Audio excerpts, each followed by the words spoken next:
Em nossa corrida para conquistar mais terras, nós as aproveitamos como pasto para nosso gado, ou como terra para agricultura ou construção civil. No século passado, metade dos pântanos do mundo secou. Não conhecemos suas riquezas, nem sua importância.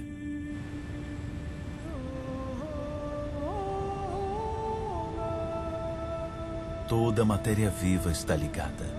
Água, ar, solo, árvores. A magia do mundo está bem diante de nossos olhos.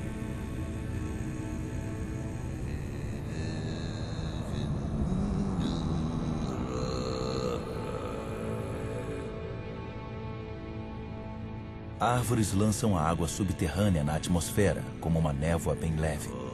Formam uma capa que alivia o impacto das chuvas pesadas. As florestas oferecem a umidade necessária para a vida. Elas armazenam carbono, acumulando mais do que toda a atmosfera da Terra. São a base do equilíbrio climático do qual todos dependemos.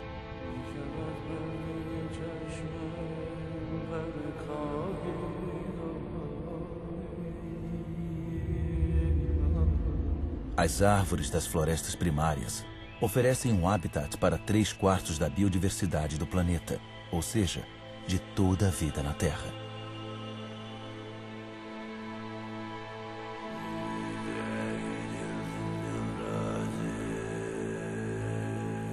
Essas florestas fornecem os remédios que nos curam. As substâncias secretadas por essas plantas podem ser reconhecidas por nosso corpo. Nossas células falam a mesma língua. Somos da mesma família.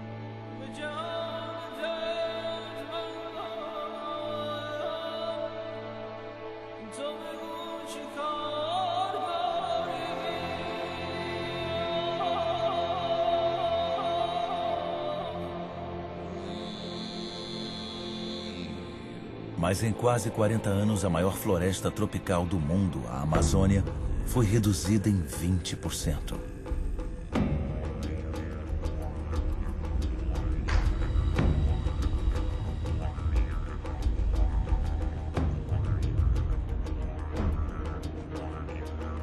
A floresta abre passagem para as fazendas de criação de gado ou de soja.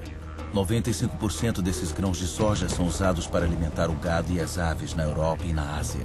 E assim, uma floresta é transformada em carne.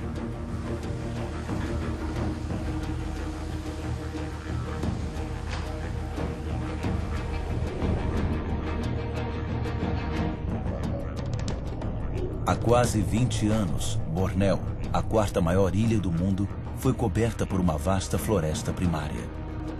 No atual ritmo de desflorestamento, terá desaparecido totalmente dentro de 10 anos.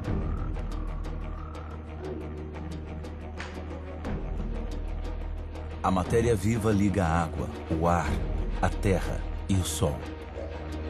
Em Bornéu, essa ligação foi cortada, onde havia um dos maiores reservatórios de biodiversidade da Terra.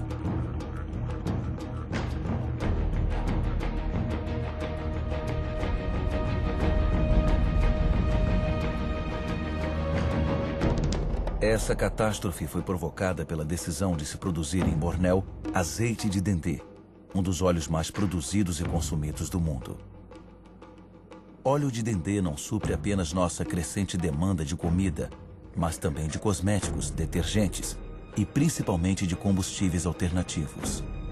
A diversidade da floresta foi substituída por uma única espécie, o dendezeiro. Para a população local, oferece empregos. É uma indústria agrícola.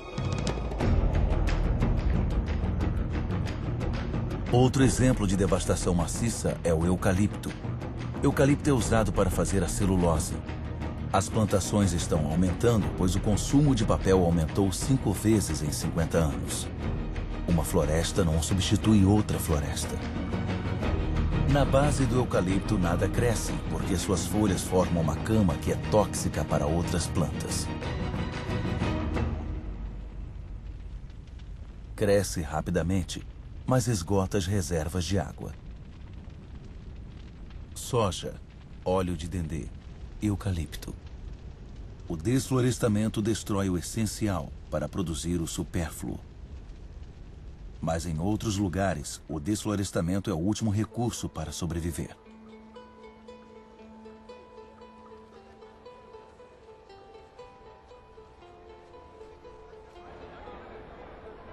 Mais de 2 bilhões de pessoas, quase um terço da população mundial, ainda depende do carvão vegetal. No Haiti, um dos países mais pobres do mundo, o carvão vegetal é um dos itens mais consumidos pela população. Haiti, que já foi chamado de a pérola do Caribe, não pode mais alimentar sua população sem ajuda estrangeira. Nas montanhas do Haiti restam apenas 2% das florestas. Devastado, nada segura o solo. A água das chuvas provoca deslizamento de encostas até o mar. O que resta é cada vez mais impróprio para a agricultura.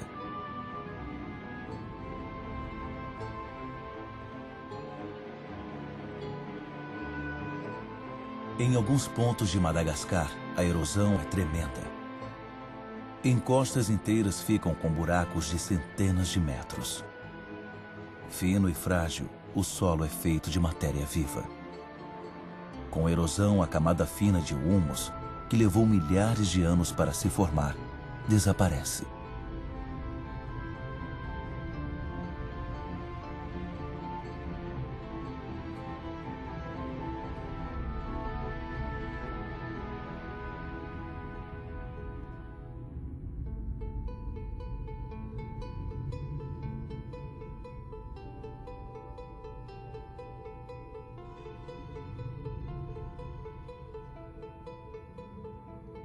Há uma teoria sobre a história dos Rapa Nui, os habitantes da Ilha de Páscoa, que pode servir para refletirmos.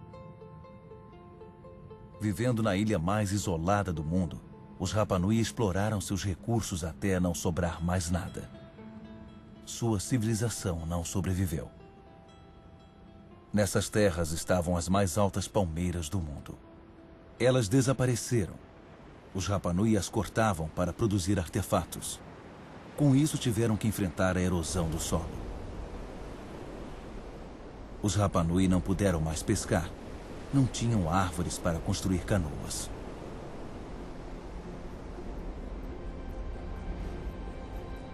Ainda assim, formaram uma das civilizações mais brilhantes do Pacífico.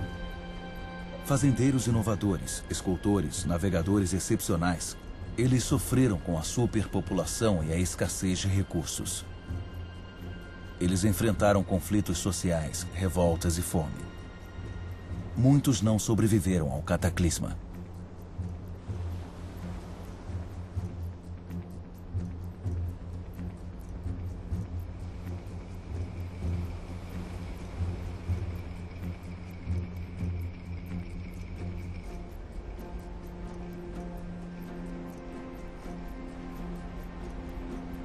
O verdadeiro mistério da Ilha de Páscoa não é como as estranhas estátuas chegaram lá. Isso nós já sabemos.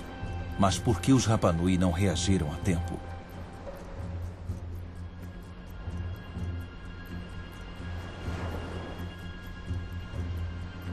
É só uma das muitas teorias, mas tem grande relevância para nós hoje em dia.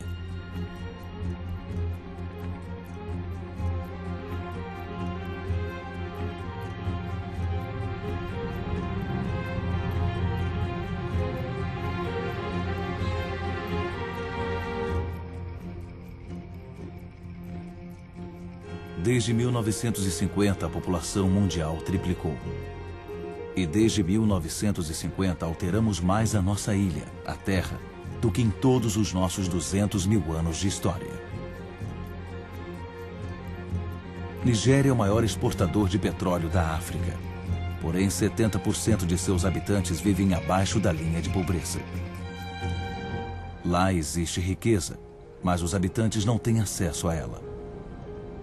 O mesmo acontece no mundo inteiro. Metade da população mundial vive na miséria em países ricos em recursos. Nosso modo de desenvolvimento não cumpriu suas promessas. Em 50 anos, a distância entre pobres e ricos cresceu mais ainda. Hoje, metade das riquezas do mundo está nas mãos dos 2% mais ricos da população.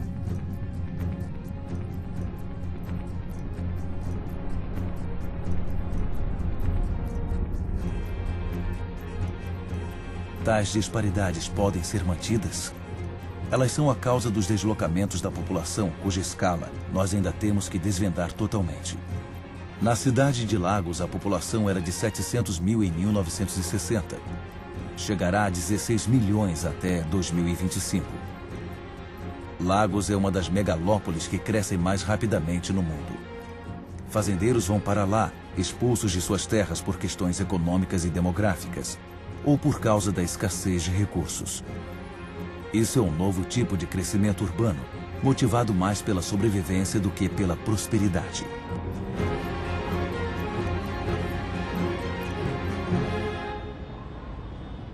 Toda semana, mais de 1 milhão de pessoas incham as populações das cidades do mundo.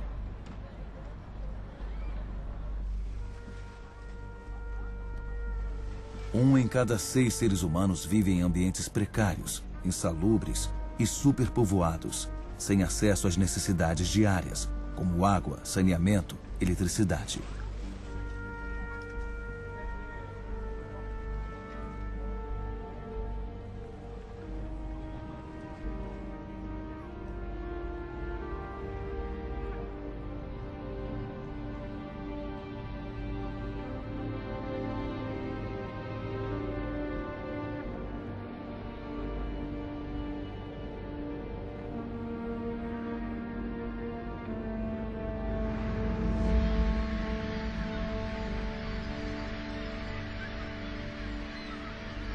A fome está se espalhando mais uma vez.